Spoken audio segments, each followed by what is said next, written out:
নমস্কাৰ বন্ধু বান্ধৱীসকল, মোৰ অন্য এটা নতুন ভিডিঅ'লৈ আপোনালোক সকলোকে স্বাগতম জনালোঁ।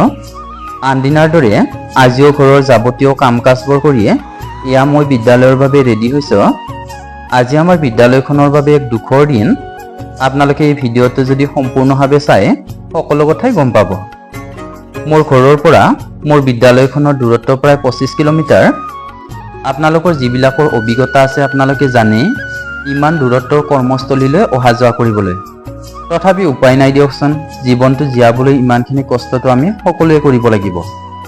অৱশেষত ইমান দূৰ বাইক চলাই অহাৰ পিছত এয়া দেখিছেনে, এইখনেই হৈছে মোৰ কৰ্মস্থলী। আমি বিদ্যালয়লৈ আহিয়েই প্ৰথমে অন্য দিনৰ দৰে আজিও প্ৰাতঃসভা কৰিলোঁ আৰু প্ৰাতঃসভাৰ অন্তত আমি সকলো ছাৰ বাইদেৱে বিদ্যালয়ৰ ৰুটিন অনুযায়ী ক্লাছবোৰ কৰিলোঁ।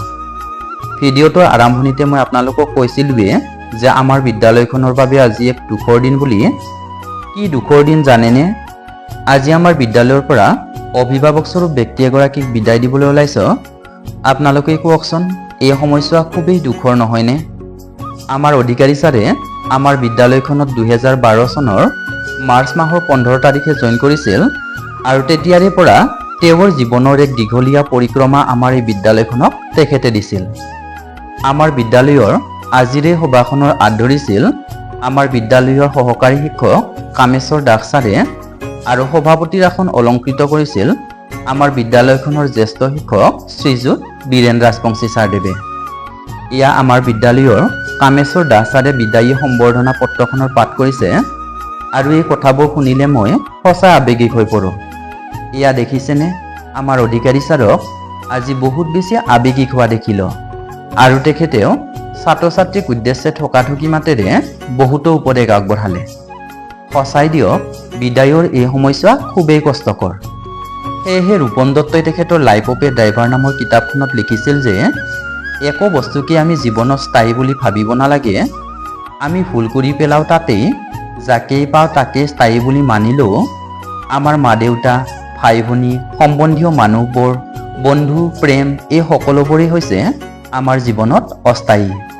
শুনিবলৈ অলপ বেয়া লাগে যদিও ইয়ে হৈছে আমাৰ জীৱনত সত্য কথা। এই সকলোবোৰেই আমাৰ জীৱন যাত্ৰাত বাটৰ লগৰী মাথন।